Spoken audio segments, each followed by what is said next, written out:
Previously on Dave Eats the World, I made some corn and mentaiko Detroit-style pizza. If you haven't seen the video, here's a quick recap. For the dough, add in 715 grams of bread flour, a tablespoon of brown sugar, 1 1/3 tablespoons of salt, 2 1/4 teaspoons of instant dry yeast, 445 grams of water, a tablespoon of olive oil, and mix for 8 minutes.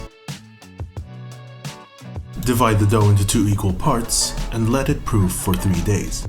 This is the second half of the dough, and we'll be making the OG Detroit-style pizza. We're putting some olive oil on the bottom and the sides of the pan to make sure the dough doesn't stick.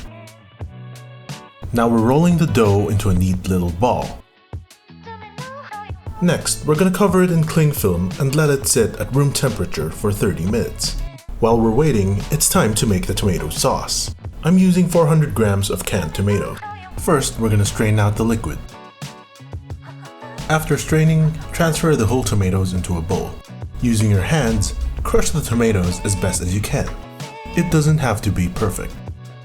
Next, we're going to season it with a pinch of salt, a pinch of crushed black pepper, around half a teaspoon of dried oregano, and a couple of dried basil leaves. We're adding in half a tablespoon of brown sugar to help tone down the acidity. And next we finish it up with a tablespoon of olive oil. Mix it together until well incorporated, and set it aside. After 30 minutes, we're going to try and stretch out the dough to the corners as far as we can. We're going to cover it and let it proof for 2 hours, stretching the dough to the corners every 30 minutes. Next, we're using half a pound of Monterey Jack cheese, chopping it into small cubes for easy cheese distribution.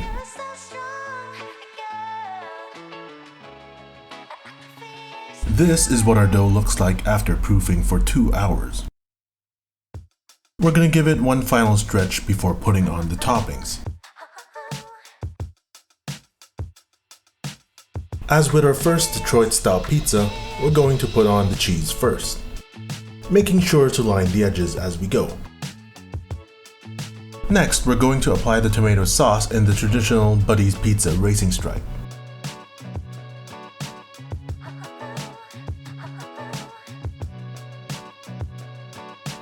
And now we're ready to bake. Preheat the oven to 450 degrees.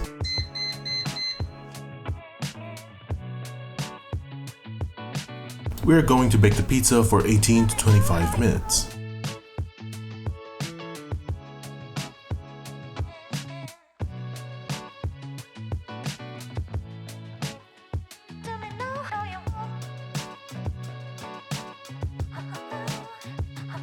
After baking, let the pizza rest for 5 minutes before transferring it into a wire rack.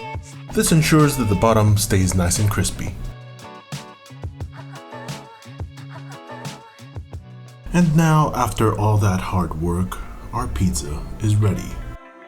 Look at that cheesy, bubbly crust, and those streaks of tomato sauce fused together with a crispy dough. And now some crispity, crunchity sounds while we divide the pizza into 8 equal slices.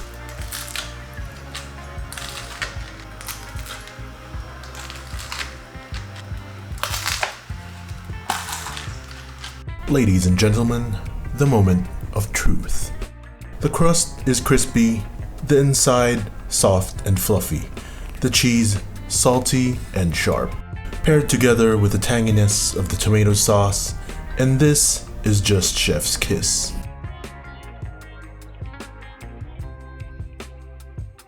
Now pardon me while I enjoy this moment before my body regrets it later.